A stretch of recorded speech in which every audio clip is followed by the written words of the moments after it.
Welcome, guys. I want to thank everyone who has sent me a message since that last video where I talked about my current media status with the Steelheads. There have been some strong opinions about it, some of them from me, some of them from you. I have gotten quite a few messages on various platforms. I'm going to read some of them to you.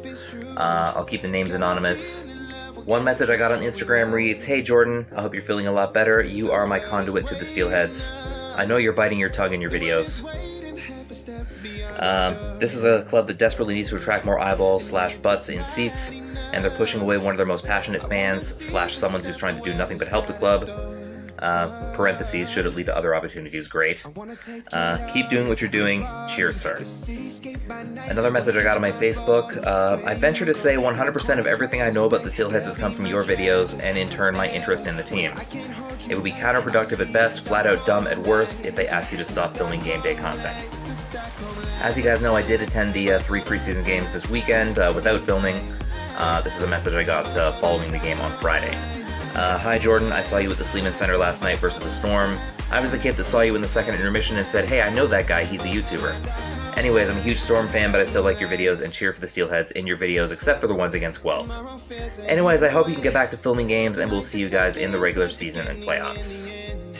I appreciate all the messages I've gotten and all the recognition. The Kitchener Rangers bus driver, of all people, on Sunday, came up to me and asked me if I'm the guy who does all the videos, and asked me if I was doing it again this year, and I said, fingers crossed, because, I do appreciate that, and all the players who've asked me about it as well.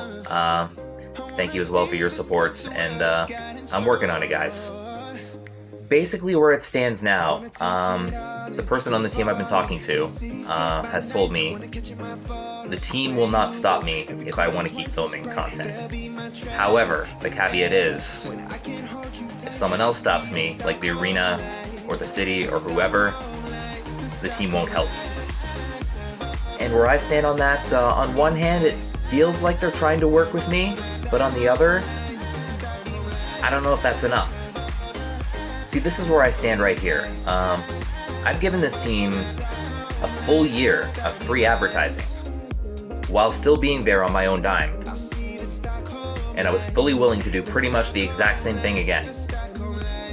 And their response to that is, "We're gonna make it harder on you."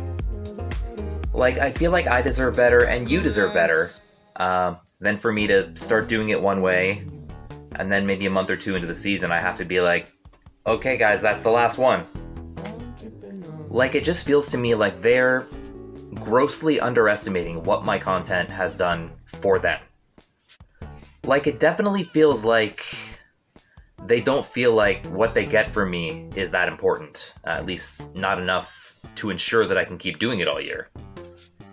And don't get me wrong, I don't expect anyone to, throw a robe and a sash on me and give me a scepter and a crown and sit me down on the throne saying you're the real MVP. But this kind of feels like the opposite of that.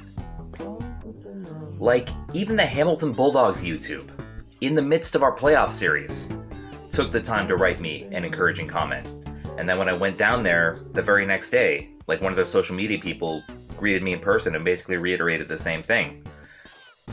And by the way, Bulldogs, if the Steelheads ever do move somewhere far enough away that I can't keep following them, and I am looking for a new team to support, I will remember that.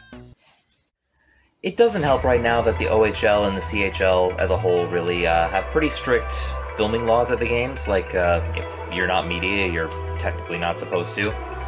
But I don't know. I feel like they could really get on the fair use train.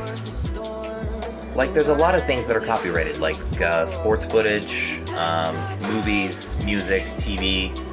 But people use that stuff in their videos all the time. You know why? Fair use. Like, look at a guy like Zach Campbell, got his start filming at games. John Boy got his start using MLB footage. There's reaction channels all over YouTube, people reacting to movies, music, TV. I mean, if you upload the movie Titanic to YouTube and say, "I made this," then you're breaking copyright law. But if you use something copyrighted in order to, like, react to it, to critique it, to do a parody of it, then those are examples of fair use. And I believe that's what I am doing with the OHL game footage. Like, I'm not claiming that the game is something I created. Like, I'm not claiming that, like, James Hardy is a character I created. That was a great story arc I came up with where I made him score 40 goals. Like, I'm not claiming that at all. Like, I'm using it for reactionary purposes, which is fair use. And here's the thing about that, like, if someone is subscribed to someone on YouTube who reacts to movies or music, you know, they post their next video and, you know, it's a movie you haven't seen, you know, and you don't want spoilers, so it's like, you know, maybe before I watch that video, I want to watch that movie first. So it does entice people to watch the movie. Same with music. Like, I have added songs to my playlist because I have seen them on reaction channels. And I truly believe that if the OHL and the CHL allowed the same thing, they'd get the same result.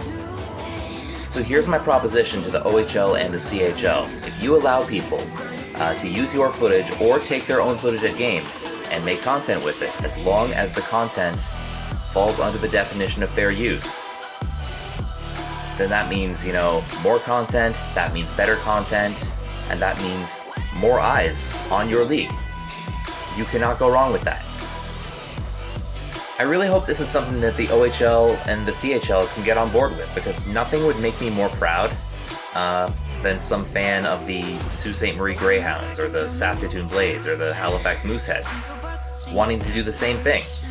You know, I feel like I was, you know, starting a trend. But back to what this means in the immediate future for the channel, because I don't really have the security to be able to say you'll be getting another year of the same thing, because maybe you won't. So I think the best thing right now is to kind of pull back and try and make a simpler, safer content, you know, in hopes that maybe the team or the league can maybe make some changes later this year or maybe next year. We'll see. But right now, I think I have to pull back a bit. So what I've decided on, it's going to be a weekly recap show, which I'm going to call Behind the Bench. So it's basically going to be recapping the whole week all at once. There may be some video clips I may take through the week. I might be able to film like outside or in the concourse, or you know, if I take anything during the game, it'll probably be still photographs with my phone. I'm sure it'll still be very informative, but it may not be as interactive. Obviously, I picked the name Behind the Bench because, as you know, it's my favorite place to sit, is right behind the bench.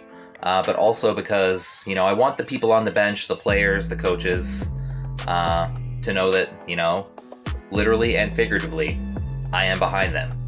You're the guys who've shown me the love on YouTube, and even before YouTube, smiling whenever you see me show up in like Sudbury or North Bay or wherever, and, you know, letting me know that that means a lot to you, and, you know, it means a lot to me too that I have gotten that support back from the players and the coaches, JR, those guys, and letting them know that, you know, going forward, my appearance at the games, my traveling, and the content I make on this channel going forward is for them, the people on the bench.